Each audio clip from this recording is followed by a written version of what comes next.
मीन राशीच्या लोकांसाठी 29 मार्च 2025 पासून शनीच्या 7.5चा दुसरा टप्पा सुरू झालाय। हा काळ 2.5 वर्षाचा असणार आहे आणि याचा मीन राशीच्या लोकांच्या आयुष्यावर कसा परिणाम होणार आहे, मीन राशीच्या 7.5चा दुसरा टप्पा कसा असणार आहे किंवा या 2.5 वर्षाच्या काळात कोणत्या गोष्टी घडू शकतात, हेच आज आपण जाणून घेणार आहोत। चला तर मग सुरुवात करूया, पण त्याआधी आमच्या चॅनलला सबस्क्राइब करा। तुम्ही जर हा व्हिडिओ फेसबुकवर पाहत असाल तर फेसबुक पेजलाही फॉलो करा। शनी महाराज आले की सगळ्यांनाच थोडी भीती वाटते, पण प्रत्येक वेळी 7.5 वाईटच असते असं नाही। काही लोकांसाठी हा काळ खूप काही शिकवणारा आणि आयुष्य सुधारून टाकणारा ठरू शकतो। शनीच्या 7.5चा दुसरा टप्पा हा 2.5 वर्षाचा असतो आणि तो अत्यंत क्लेशदायक मानला जातो। 29 मार्च 2025 रोजी रात्री 11:01 शनिदेवांनी मीन राशीत प्रवेश केलाय, म्हणजेच पहिला टप्पा संपून दुसऱ्या टप्प्याची सुरुवात झाली। हा टप्पा मीन राशीसाठी कसा असेल हे त्यांच्या कर्मावर आणि ग्रहस्थितीवर अवलंबून असू शकतं। काही लोकांसाठी हा काळ संधीचा असेल तर काहींसाठी धैर्याची परीक्षा घेणारा ठरू शकेल। आता मीन राशीच्या लोकांच्या 7.5च्या दुसऱ्या टप्प्यात काय घडू शकतं, तर करिअरमध्ये मोठे बदल घडू शकतात, नोकरीत मोठे निर्णय घ्यावे लागू शकतात, नवीन जबाबदाऱ्या मिळू शकतात। व्यवसाय करणाऱ्यांसाठी हा काळ कष्टाचा असू शकतो, पण नवे मार्गही मिळू शकतात। आर्थिक परिस्थितीबद्दल बोलायचं झालं तर जरा खर्च वाढू शकतो, त्यामुळे पैशाचे योग्य नियोजन करणं गरजेचं आहे। अचानक धनलाभही होऊ शकतो, पण तो योग्य ठिकाणी गुंतवला पाहिजे। यासाठी तुम्ही तज्ज्ञांचा सल्ला नक्कीच घ्यावा। त्यानंतर नातेसंबंध आणि वैयक्तिक जीवनाबद्दल बोलायचं झालं तर नात्यात थोडे चढ उतार असू शकतात। काही जुनी भांडणं मिटू शकतात, तर काही ठिकाणी गैरसमज निर्माण होऊ शकतो। संयम आणि समजूतदारपणा ठेवल्यास नाती अधिक मजबूत होऊ शकतात। आरोग्याबद्दल बोलायचं झालं तर 7.5च्या दुसऱ्या टप्प्यात आरोग्याकडे विशेष लक्ष देण्याची गरज आहे।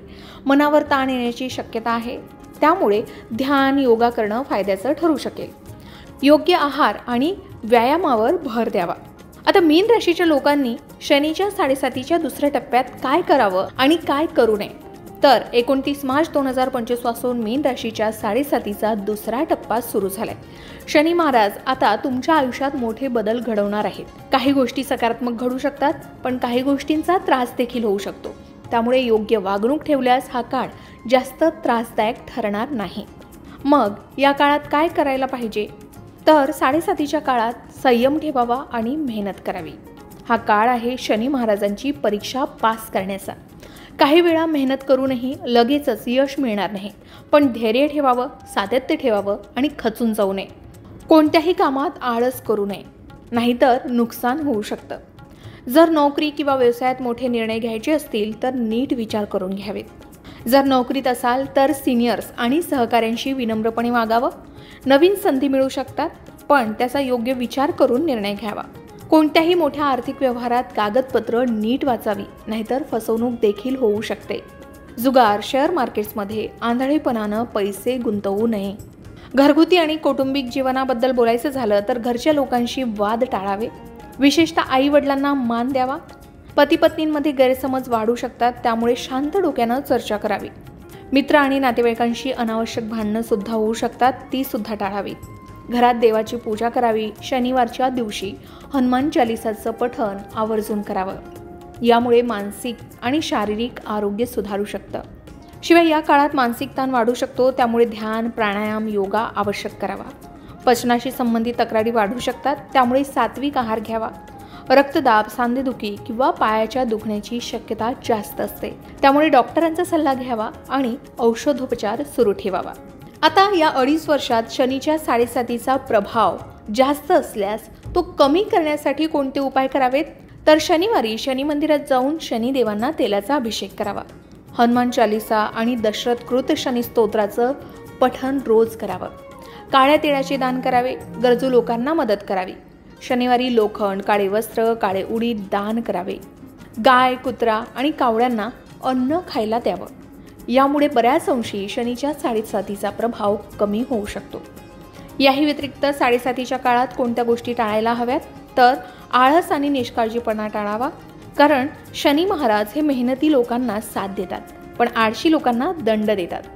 कोणतेही काम उगाचच पुढे ढकलू नये, नाहीतर मोठं नुकसान होऊ शकतं। जबाबदाऱ्या टाळू नका, नाहीतर आयुष्यातील अडचणी वाढू शकतात. शिवाय अहंकार आणि गैरवर्तवणूक करू नका. कोणालाही कमी लेखू नका, नाहीतर शनीचा कोप होऊ शकतो. वडीलधाऱ्यांचा अपमान टाळावा, विशेषतः आईवडिलांशी वाईट वागू नये. ज्या लोकांनी तुम्हाला मदत केली त्यांच्यासोबत वाईट वागू नये. शिवाय फसवणूक आणि चुकीचे मार्ग अजिबात निवडू नये. कोणालाही फसवू नये, कोणाकडूनही फसवणूक करून घेऊ नये. अनैतिक मार्ग, लाचखोरी किंवा चुकीचे मार्ग निवडल्यास शनीचा राग सहन करावा लागू शकतो. याचबरोबर कोणालाही खोटी आश्वासनं देऊ नये. मोठे आर्थिक निर्णय घाईघाईत करू नये. कोणालाही उधार देताना सावधगिरी बाळगावी, नाहीतर पैसे अडकू शकतात. जुगार, सट्टा किंवा चुकीच्या ठिकाणी पैसे गुंतवू नये. घर, जमीन किंवा वाहन खरेदी करताना कागदपत्र नीट वाचावी आणि योग्य सल्ला घ्यावा. याचबरोबर आरोग्याकडे दुर्लक्ष करून चालणार नाही. योग्य वेळी औषधं घ्यावी, डॉक्टरांचा सल्ला घ्यावा. फास्ट फूड आणि तळकट पदार्थ कमी करावीत, नाहीतर तब्येतीत धोका निर्माण होऊ शकतो. रोज सकाळी सूर्यप्रदक्षिणा करावी, यामुळे सकारात्मकता वाढू शकेल. आणि शेवटचा महत्त्वाचा सल्ला म्हणजे 7.5 फक्त अडचणींचाच काळ नाही, तर आपल्या कर्मांची कसोटीही आहे. जर तुमच्या कर्मांमध्ये चांगुलपणा असेल तर शनी महाराज तुम्हाला यश देतील.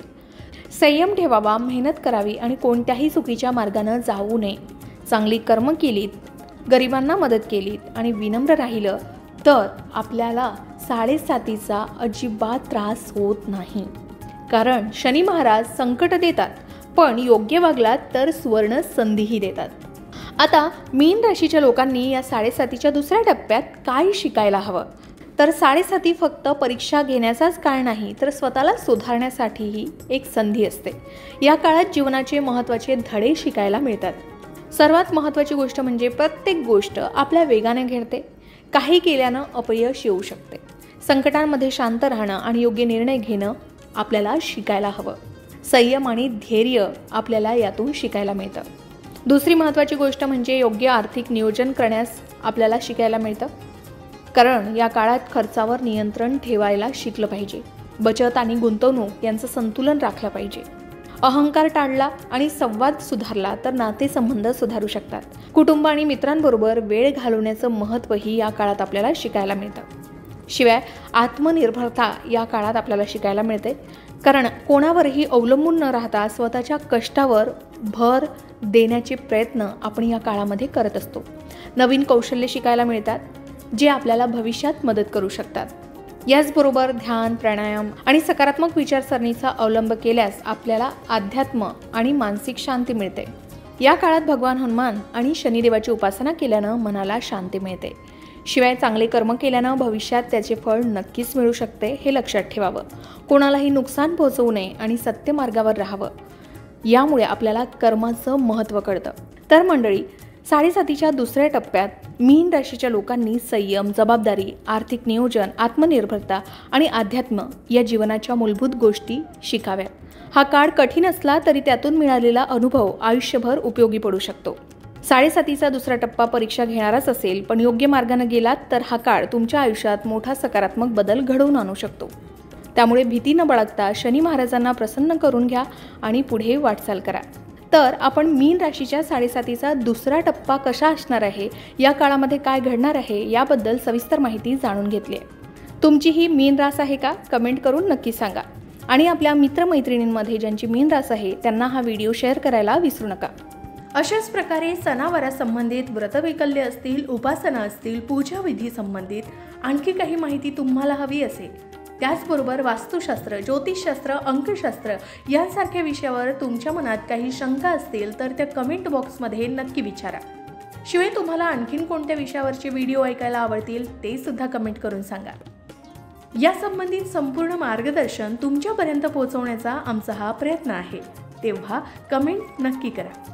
अशाच प्रकारच्या माहितीपूर्ण व्हिडिओसाठी लोकमत भक्ती चॅनलला नक्की सबस्क्राईब करा आणि बेल आयकॉनला क्लिक करा, म्हणजे आमच्या नवनवीन व्हिडिओचं नोटिफिकेशन तुम्हाला मिळत राहील.